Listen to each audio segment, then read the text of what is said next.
Hello Exiles, welcome to another Path of Exile 2 video. Now, the next few days of Gamescom didn't come with ascendancy or endgame reveals, but instead a deep dive into the existing systems of Path of Exile 2 and a little bit of new gameplay in a brand new area with a brand new boss we have not yet seen before. So in this video, we're going to be looking at that new area, the new boss, and a ton of new skills, in addition to a bunch of community testimonials for those folks who are actually on the ground at Gamescom who have been sending me messages. I deeply appreciate all of you who are doing that, and some of the actual people that are just posting on Reddit and their thoughts, including a class tier list for someone who sat in line for the beta or the demo at Gamescom all day and played every single class. So we're going to begin the video with a look at the mercenary and warrior in a German interview that actually was done in English in front of a German crowd by Gamestar. This was the best interview done at Gamescom that has been released so far. PoE 2 did have a spot on the Xbox Showcase livestream. However, that was a cool little presentation, but it didn't contain lots of new info, some new screenshots of potential bosses in PoE, and some awesome information from game director Mark Roberts on how they design bosses, but not lots of interesting new tidbits of information. This interview did, though. It involved Jonathan Rogers and the interviewer from Gamestar, who sat down and went through two areas in the game. One we had seen before and one completely new. The first one was the Canopy, which is an area in Act 1 that lots of people skipped in the various playtests that we have seen done by streamers and content creators like myself. And the second was in the Ziggurat, which is a completely new area and where a lot of the footage of this particular video is taking place. And this was done on the Warrior.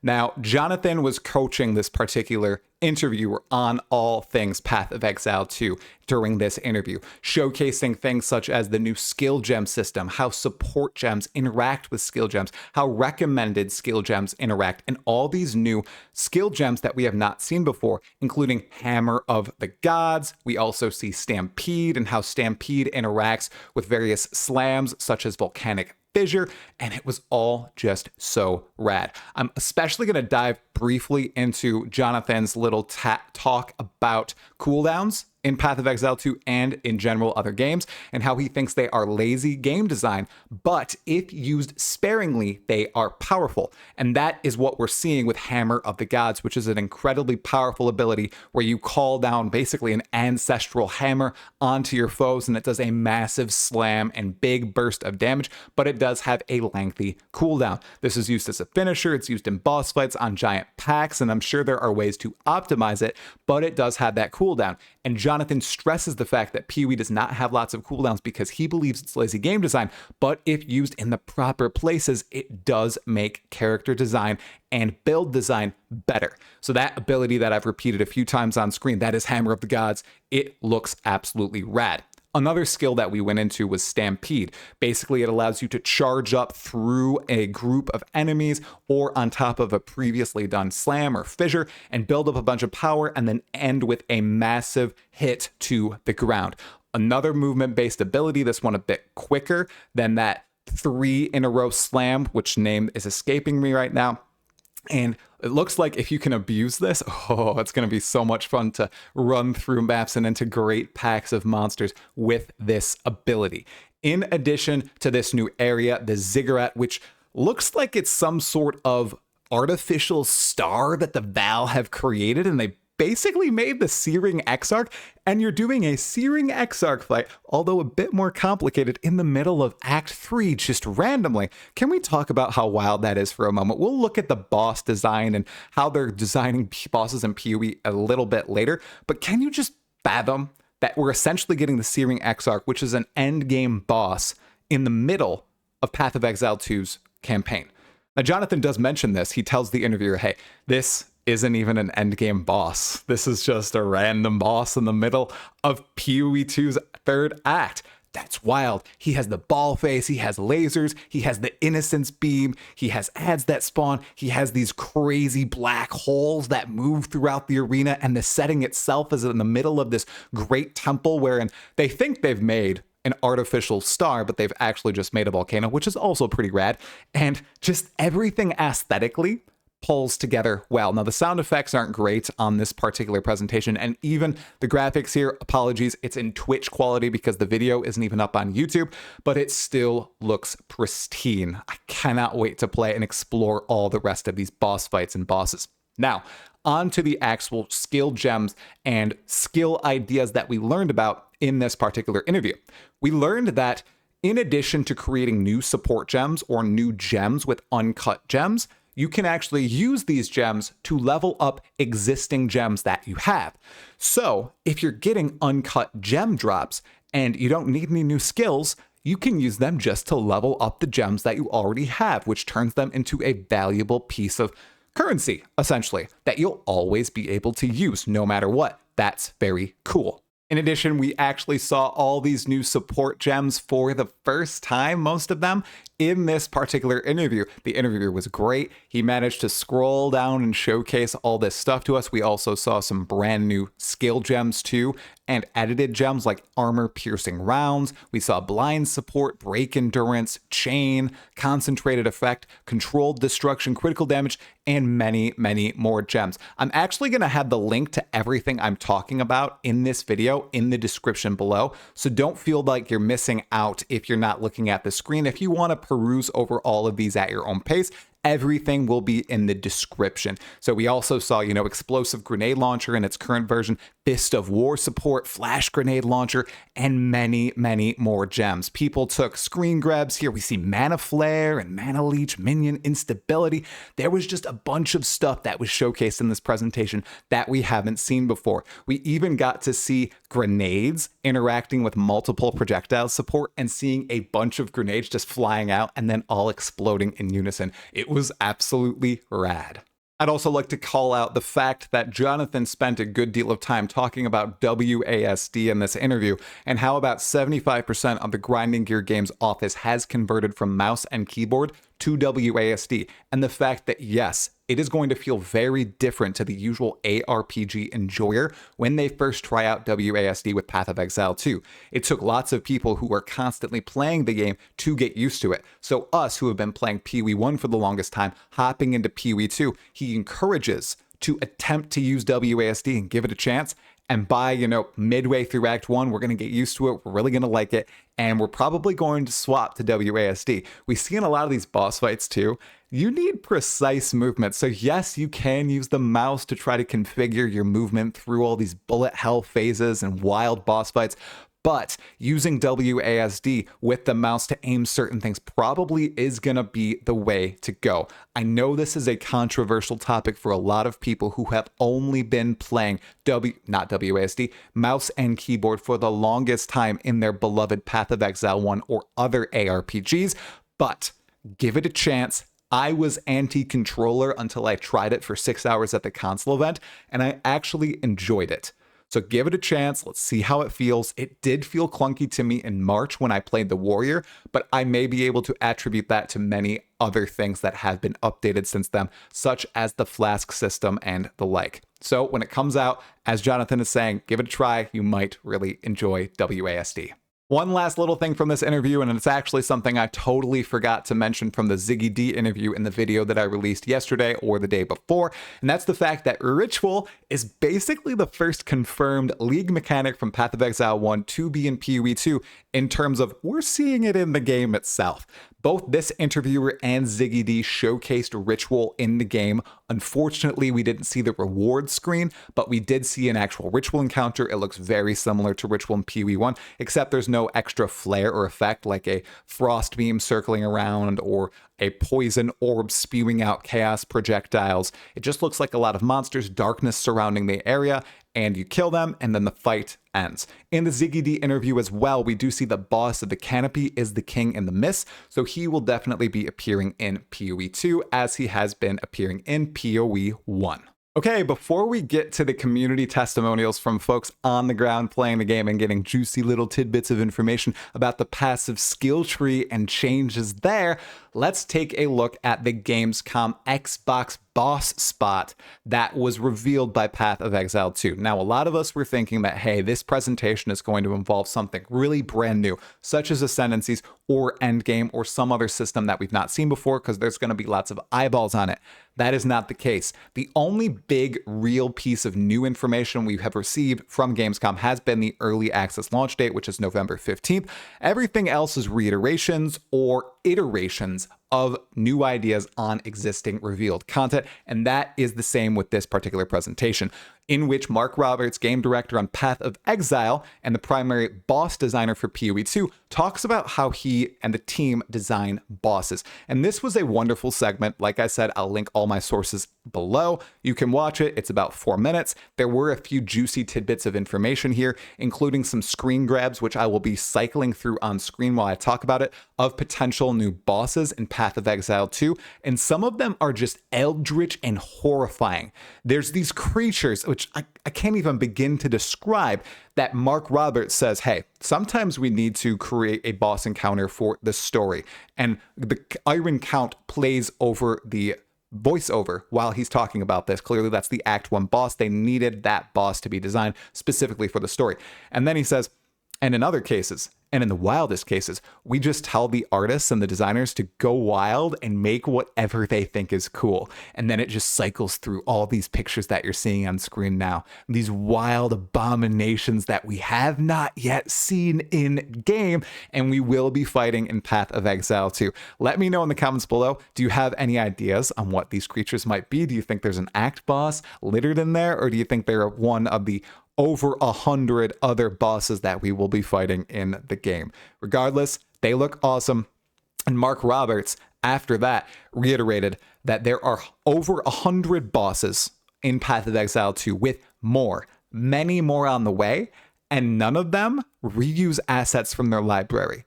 Each boss is unique. They sit down from square one and they design it. Art, abilities, and all. And they really want to stress that since you have to design these bosses to be killed from 100% to 0% because you can't portal out, you can't log out without restarting the fight from 100% health, you can't cheese these fights, that they have to be measurable. They have to be predictable. You have to be able to outskill the bosses, okay?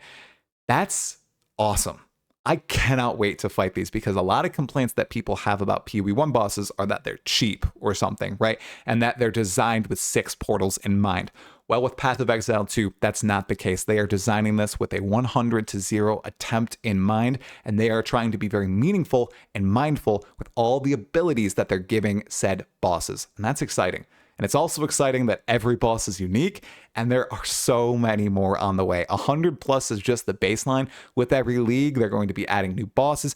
And keep this in mind, as Jonathan said in the interview we talked about before, we haven't seen any endgame bosses yet. What are they even going to look like? They're stressing this already. You think I'm a hype lord. GGG are the master hype lords, because they're hyping up the endgame bosses after showcasing all these wild encounters as just campaign encounters. What we're going to see that's comparable to the Shaper or the Maven or Cirrus in PoE 2, I cannot even begin to imagine. All right, so basically that was all the new bits of information directly from Grinding Gear Games and their presentations at Gamescom, but I have some community testimonials from people who were at Gamescom and messaged me about their experiences at the demo, and some stuff from Reddit that I'd like to go over with all of you today. There's some juicy stuff about the passive skill tree here, and at the end of the video, I'm going to let you all know when I think we're going to get the next bit of PoE 2 information, so make sure you stay tuned until the end.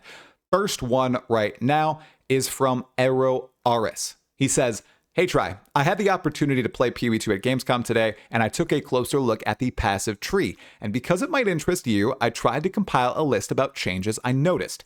Keep in mind, we weren't allowed to take any pictures, so this will all be from my memory, and a dev told me the passive tree balance isn't done yet, so these are my general observations. And before we get into the observations, just a note, yes, any pictures you're seeing of the passive skill tree are not final, and all these changes I'm about to talk about are not final, and pictures of the tree you're not supposed to share. When I played it in LA the first time and the second time, they explicitly said, don't zoom out on the tree. We're not done with it yet. Please just stay in the designated areas, essentially. Don't go sharing all this information because a lot of it is gonna change. So with that being said, we already have the first closed beta test finished as of 8/22. We're about to get into another closed beta test surely very soon, and early access is upcoming on the 15th of November. So let's take a look at what the tree looks like presently. So most of the passes give you the same stats you get from gear, even on notables. Every notable I saw gave things like 30% increased area of effect. Next, the tree is very interwoven, which makes for way smoother pathing. And finally, there were jewel sockets on the tree, but less, and I didn't see any big jewel sockets. Okay, interesting stuff. We'll go through all the changes and then we'll react at the end. Next, keystones that changed. Whispers of Doom is a keystone now in the top right of the tree. It had a second line that gives curses 40% increased curse delay. Pain Attunement now gives more crit damage on low life and less crit damage if you're not on low life, and it is in the top right of the tree. Necromantic Aegis keystone changed to work with amulets and has a new name. Mind over Matter now makes all damage taken by mana before life, but doubles all mana costs. But I saw Life Tap is still available. This seems insane. And finally, Ancestral Bonds effect was changed completely, but I unfortunately don't remember what it was changed to. And then keystones that I don't think changed but are present: Zealot's Oath, Avatar of Fire, Iron Reflexes, Ghost Reaver, Chaos Inoculation, Conduit, Eternal Youth, and Glancing Blows. That is all from Arrow Aris. Many thanks to you. It's interesting to hear about the general design of the passive skill tree, that many of the passives are giving you the same stats that you're seeing on gear, and a lot of the notables are just giving you like 30% increased. No flat additions, lots of percentage increases to general effects there. And then the design of the tree itself in terms of how it's weaving together and how it's not uniform in the slightest. If you've seen early pictures of the passive skill tree before, you see that it's asymmetrical. Nothing matches. Everything is wild. There's all these different shapes and designs, very reminiscent of the Atlas passive skill tree from Path of Exile 1. And I really love that they're embracing this design. And then jewel sockets being present. Yes, we know jewels will be in Path of Exile 2, but I don't think we've seen any examples of what kind of balance they're going for on jewels. We know that cluster jewels are probably not going to be in the game during early access, but they might come later. So we'll have to see more on those when they come. Next up, another community testimonial from someone on Reddit who was not invested into all the PoE2 teasers, so they're very new. And they know that they're not aware of all the new info coming out. So this is what they had to say. I'm not as invested into following all PoE2 teasers as some of you guys here are, so most of this is probably not new info. I also have a lot of hours in PoE1, so there might be some bias there. I also didn't play too long. It's hard to time after the fact, but I only did one character and left. I think it was 20 minutes. I found out afterwards that some people just waited out the timer and made a new character, but I didn't know you could do that. What they played. I only played the Mercenary, which started around level 15, I think. Might be a bit off on this one. I only managed to get to one boss, some dude with a hammer. I think I almost got to a second boss, but then clicked Resurrect in town, accidentally instead of a Resurrect at checkpoint, and my timer ran out. I didn't die to the boss. All my deaths were getting surrounded by mobs, which my life flask couldn't deal with. For clear, I mostly used the Fire Ignite Bolt Incendiary. That one just felt better than the other bolts, even against fire resist mobs. I also threw grenades sometimes, but more on that later. For single target, I used some machine gun skill that breaks the enemy armor, and then when the armor was broken, I used some piercing bolt, which synergizes with broken armor. This seemed to do by far the most damage in the limited testing I managed to do. What I liked. WASD movement feels good. Takes a bit to get used to flasking, but utility flask spam is gone anyway, so it's fine. Game looks amazing. Boss mechanics actually feel learnable, and not dodging is punishing. I was actually scared I'd run out of life flasks on the boss I did. The interface for choosing the skill or a gem you get when you get one of those gemstones seems pretty nice. New socket system is definitely an improvement. The playstyle of dragging mobs behind you and dealing damage behind you in the campaign still exists if you're going semi-fast. It's not like all the demos trailers show where you meet a pack of mobs and then kite them back from where you came from. It didn't feel like I needed to do stuff like switching to ice skills because I met some fire-resistant mobs. I didn't get to test too much of this though. Feel like this is a slightly unpopular opinion, but I kinda like the combo skills, and game pausing when you allocate passives is nice. What they didn't like might be PoE1 bias, but white mobs felt way too tanky. At the boss fight, I did just end up kiting his ads in circles and focusing on the boss instead. Grenades felt really hard to use. It might be a matter of learning, but I think of it like using Frost Bomb for clear, but there's a minimum range away from you. You have to place it, and it doesn't always one-shot mobs. This might still be a work in progress too, but the skill tree from what he saw, he didn't do full exploration, he had limited time, felt kind of boring. Most of the stuff I could take were things like minuscule amounts of armor evasion, projectile speed, and some ailment threshold stuff. Resurrect in town is still there. Dang misclick. I felt my gear was pretty crap, but I think in the 20 minutes I found literally 0 magic or rare items I could equip. Everything had some int requirement that this class didn't have. The only currency items I found were wisdom scrolls and gold if you count that. And finally, small fun fact about vendors that everyone probably knows already, I didn't know this, there's no separate purchase sell items menus anymore. It's both in one menu now, which makes way more sense. All right, a lot to unpack there. This is very interesting coming from a PoE 1 vet who hasn't been invested in the PoE 2 news. It's interesting to hear that they loved WASD, they liked the socket system, obviously they enjoyed the bosses and thought that the game looked incredible, and they liked the ability that they could still group up a ton of mobs and kill them like in PoE 1. It's not how it's presented in all the demos of PoE 2 in the trailers that Grinding Gear Games is showing. They also like combo skills, I do too, and they shout out game pausing being great, which it's an amazing feature. And I will reiterate that because some people actually didn't know, and I mentioned it in my last video. You can pause Path of Exile too. You can press pause at any time and the entire game freezes for you. Incredible for dads, incredible for people in general who just need to stop and take a moment to chill. Now, what he didn't like was very interesting. The grenades feeling hard to use, that makes sense. Those sound like they're kind of a skill-based thing, especially because you can detonate them too prematurely. So that's probably going to take some time to practice. And if you only have 20 minutes, that's probably going to occur. The other big part is the gear being crap. And that's because in Path of Exile, it drops whatever gear. Okay, it's not tailored to your specific class. So you could get gear that you literally cannot equip, especially if you're starting at level 15 and you weren't able to build up organically and you don't have any items or points on the passive skill tree that are tailored to the kind of gear that you keep finding, like the int-based gear. It's not something like Diablo 4 that has tailored drops for your class. So that is a problem that Grinding Gear Games and the players will have to balance in a loot-based ARPG where not everything is cleanly laid out for you as you progress. You're going to have to seek it out, find it, go through a bunch of stuff and find what works for you. I'll also just quickly shout out Loepe. He played Path of Exile 2 at Gamescom and he released a bunch of new footage. So if you would like to look through that here, there is going to be a link to his YouTube channel in the description below if you'd like to see new PoE 2 gameplay. I know everybody is desperate to see new gameplay. In addition to that, I uploaded the full press kit gameplay from Gamescom to my second channel, Talkative Try Extras, with no commentary, so it's the full sound effects. It sounds amazing, and unlike other versions, it's not desynced. Other people had desynced copies of it for some reason. Mine isn't, so if you want to check that out, go to Talkative Try Extras. It's sitting there waiting just for you. And then finally, just for fun, we had this tier list from someone who played all the classes at Gamescom. Tight Ad 2047. They played the Mercenary, the Monk, the Sorceress, the Witch, and the Warrior. I guess the Huntress, the Druid aren't available presently, so I was wrong on that. Apologies, everybody.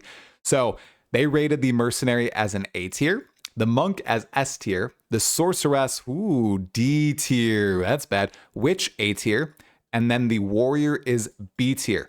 So this is kind of in line with what I thought, honestly, after playing some of the classes myself. Monk is definitely super strong, quite mobile, and you need to be mobile in this game. Now, the Sorceress, yes, seems incredibly squishy, and if you don't get the right skill combos going on, you're going to feel really bad. Now, the Mercenary I haven't played before, but it sounds like a lot of people are really enjoying the playstyle of the Merc with all the different types of ammunition available. The Witch, super strong with the minions blasting down mobs and mobs being diverted from you to the minions themselves.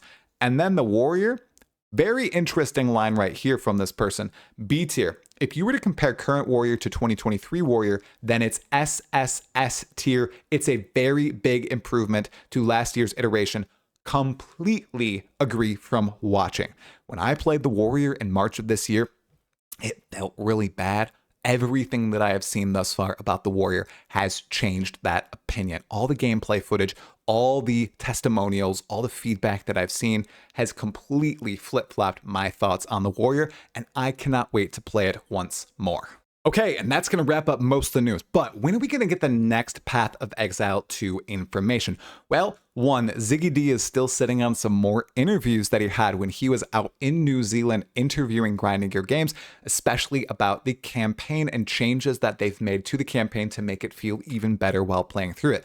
That did not come out during Gamescom, so there should be another interview dropping any moment now from Ziggy D. I'll be watching out for that, and I'll probably do a TLDW on my channel after I've given it a few days to go through YouTube, and for the people who want to watch the full thing to watch it. Then, Grinding Gear Games is also going to be at PAX West next week, so hopefully there's some more new information there about Ascendancy's endgame, other classes, early access, and the like. If there's not, well, then everyone, we have about three months until we get to play Path of Exile 2 on our own computers. They're going to have to release a lot of information about it, including endgame, ascendancies, crafting, how to actually access early access, and the like. And if they don't, well, then we will be going in blind, and that will be exciting all the same. Thank you so much for watching this video, everyone. Make sure to hit the like button and to subscribe to Talkative Try for more PoE 1 and PoE 2 content in the future. I will see you in the next one. Talakura, my fellow exiles.